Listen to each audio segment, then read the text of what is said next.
Welcome to Web-Minded Computer Institute.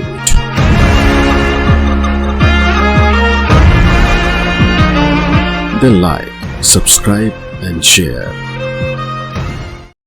यहाँ पे F drive में मेरे पास काफ़ी सारी फाइल्स हैं टेक्स्ट फाइल्स के रूप में, माई फाइल 2, 3 और 4। यदि मैं इनको एक साथ कॉपी करना चाहता हूँ किसी दूसरी जगह पे तो वो भी कर सकता हूँ आसानी से।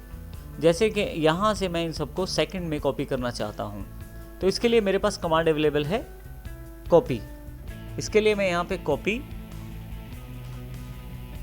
और यहाँ से मैं उस पर्टिकुलर फाइल का नाम दे सकता हूँ जिसको मैं कॉपी करना चाहता हूँ। फाइल के नाम के बाद जहां मुझे कॉपी करना है उसकी जानकारी,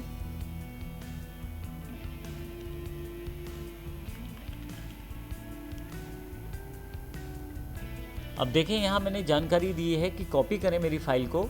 मेरी फाइल का नाम myfile.txt है और मुझे कॉपी करना है F में सेकंड में।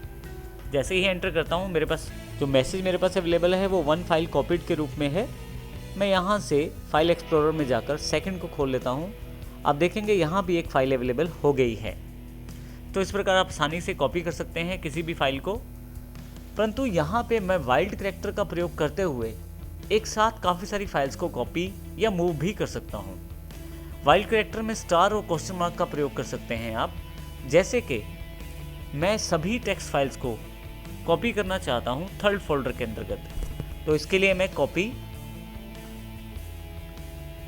स्टार डॉट टेक्स्ट, इसका अर्थ यह है कि फाइल का कोई भी नाम हो परंतु उसकी एक्सटेंशन या टाइप ऑफ फाइल टेक्स्ट होनी चाहिए, सबको कॉपी किया जाए और कहाँ रखा जाए वो जानकारी दे सकता हूँ मैं। जैसे F ड्राइव पे थर्ड फोल्डर के अंतर्गत जैसे ही मैं एंटर करता हूँ, आप देखेंगे चारों फाइल्स कॉपी हो चुकी हैं क्योंकि सभी फाइल्स टेक्स्ट टाइप की हैं। इसी कारण से डायरेक्टली उसको कॉपी कर दिया गया है थर्ड फोल्डर में। यहाँ ये भी ध्यान देने वाली बात है कि डॉट से पहले स्टार का अर्थ है कि फाइल का नाम कुछ भी हो, हम उसको कॉपी करेंगे और उसको थर्ड में पेस्ट कर देंगे।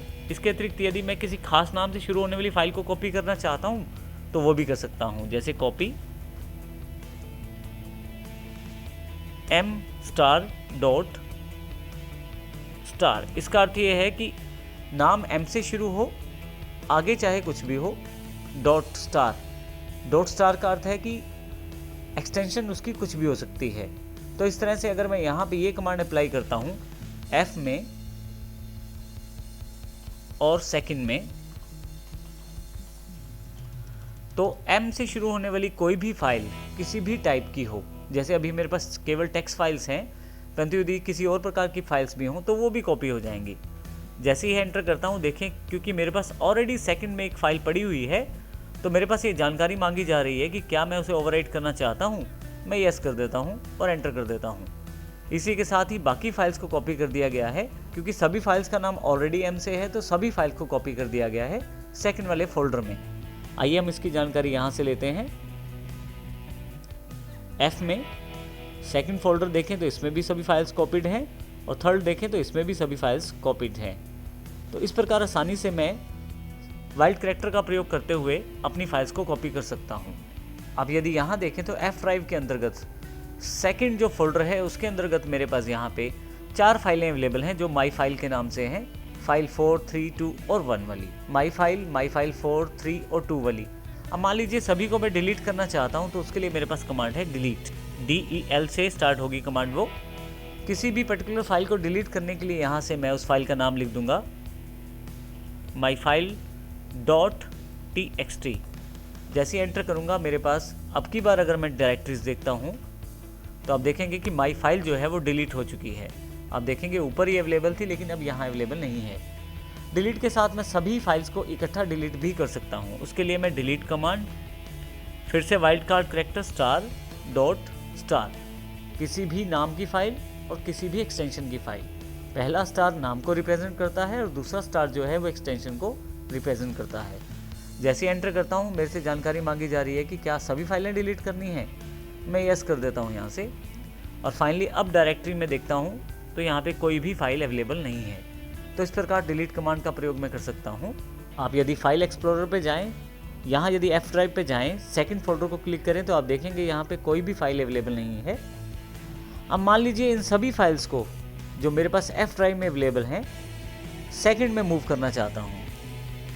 इसके लिए मेरे पास मूव कमांड अवेलेबल है जिसका प्रयोग करेंगे अब हम। यदि मैं F ड्राइव के अंतर्गत बनी हुई M से स्टार्ट होने वाली टेक्स्ट फाइल्स को मूव करना चाहता हूँ सेकंड फोल्डर के अंतर्गत, तो वो भी आसानी से कर सकता हूँ। उसके लिए मेरे पास कमांड है मूव, MOVE। आगे मुझे जानकारी देना है कि कौन सी मेरी फाइल है, तो start.star करके मैं कहता हूँ कि सभी फाइल्स को कॉपी कर दिया जाए। कहाँ पे कॉपी करना है, फिर उस फोल्डर का पाथ जो कि F ड्राइव में सेकंड फोल्डर के रूप में है। जैसे ही यहाँ मैं एंटर करता हूँ आप देखेंगे कि सभी फाइल्स को मूव कर दिया गया है। ये जानकारी हम फाइल एक्सप्लोरर में जाकर ले सकते हैं। आप देखेंगे कि यहाँ F ड्राइव में कोई भी फाइल दिखाई नहीं दे रही, परंतु सेकंड में जाएंगे तो आपको वो सारी फाइलें दिखाई देंगी जो पहले F ड्राइव पे थी। तो इस प्रकार आप आसानी से फाइल को मूव भी कर सकते हैं। मैं यहाँ से चेंज डायरेक्टरी करके सेकंड में आ जाता हूँ क्योंकि अब मेरे पास फाइल्स जो हैं सेकंड में हैं। अब मान लीजिए यहाँ पे मैं किसी फाइल का नाम बदलना चाहता हूँ, तो उसके लिए मेरे पास कमांड है रीनेम, REN। यदि मैं अपनी फाइल्स का नाम बदलना चाहता हूँ तो कमांड है रीनेम। यहाँ मैं उस फाइल का नाम लिखूँगा जिसको मुझे बदलना है, जैसे myfile.txt। इसका नाम बदलकर मैं कुछ और रखना चाहता हूँ, जैसे important.txt। पहले मैंने उस फाइल का नाम लिया है जिसको बदलना है और दूसरा नाम वो है जिसमें मुझे बदलना है। तो मैं यहाँ एंटर कर देता हूँ। अब डायरेक्टरी में जाकर फिर से चेक करता हूँ फाइल्स को।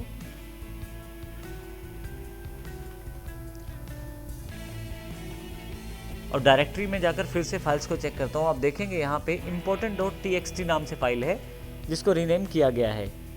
आप चाहें तो एक साथ भी इन सभी फाइल्स को रीनेम कर सकते हैं फिर से वाइल्ड कैरेक्टर का प्रयोग करते हुए।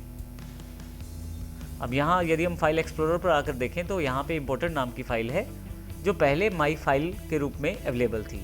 तो इस प्रकार मैं आसानी से रीनेम भी कर सकता हूँ अपनी फाइल्स को। आप चाहें तो यहाँ से किसी एप्लीकेशन को भी रन कर सकते हैं डायरेक्टली स्टार्ट कमांड के द्वारा।